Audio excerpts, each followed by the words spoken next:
The game is all about iron firing. Yeah. And you're as good as your last game.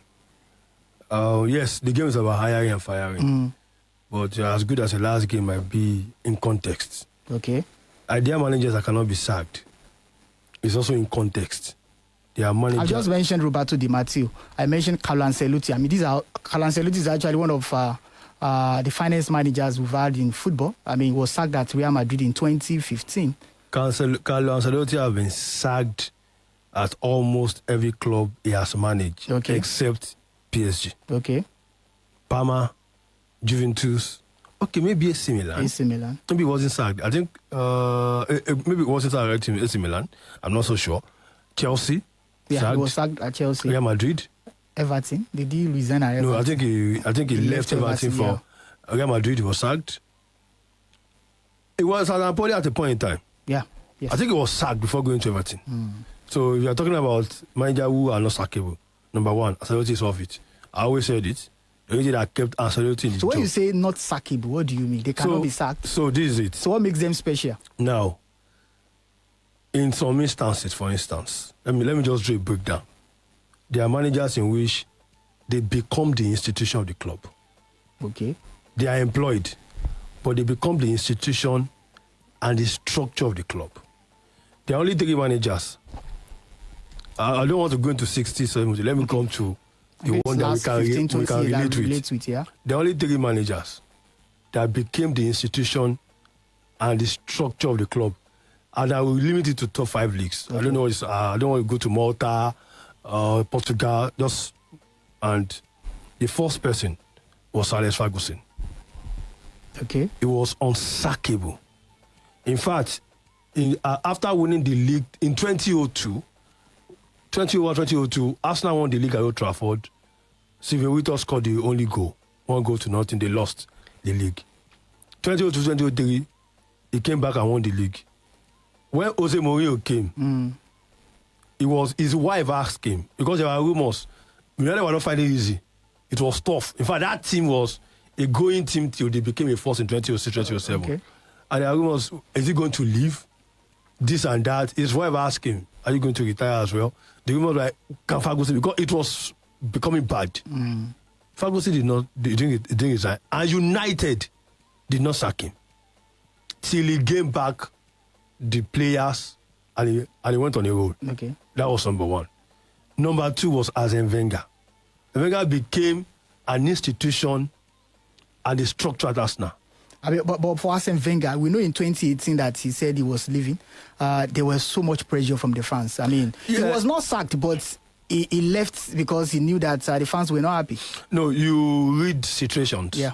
It was becoming bad.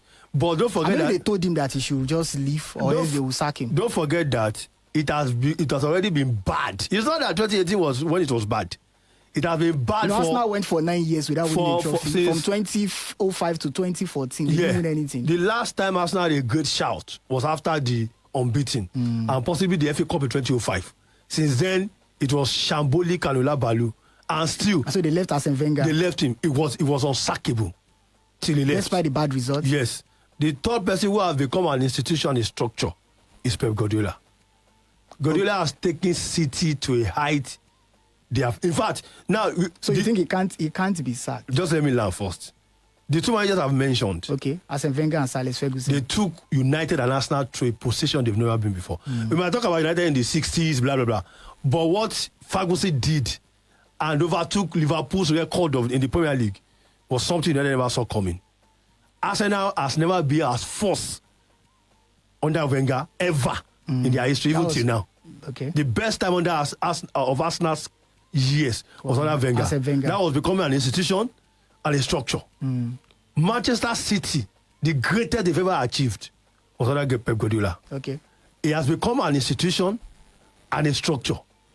So, if you put what I said... So what you're saying is that even if Pep Guardiola, for example, if he loses, let's say, 10 straight games across a competition, he will still remain as Manchester City manager because he has won so many things for Man. That's what you are saying. That you are being mild. Let me become more brutal here. Okay.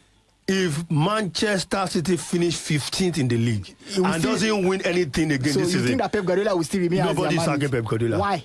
Because he won so many things. I have told you, he has become an institution and a structure. But okay. I give an example of Roberto Di Matteo. Matteo is the one. See, Raymond. Okay. Before Roberto Di Matteo became Chelsea interim manager in 2012, that time they didn't win the Champions League. Yeah. He won the Champions League for them in 2012. Yeah. He was sacked 8 months after. I mean, that was a trophy that Jose Mourinho could not win for Chelsea. Carlo Ancelotti, the La Decima, talking about the 10th Champions League. They've been talking about the fact that I want to win it. He won it for them in 2014. Was sacked in 2015. So what has Pep Guardiola done for Manchester City that will make him unsackable? Yes, he has won trophies. Fine. But Raymond, even before Guardiola came to England, he won the Premier League title. Maybe the Champions League is the only. It's not. See. So what makes Pep Guardiola special? Toby, it is not because he won the Champions League. City are a pedestal at the peak they have never reached. The consistency Pep gave this team is beyond what you can say. They've won 6 league titles. Do you know that as we speak, Man City has more titles, Premier League titles than Chelsea, Premier League titles than Arsenal. Since City took over, only 2 managers have won the league for them: Pellegrini and Mancini. Guardiola has won 6 in 8.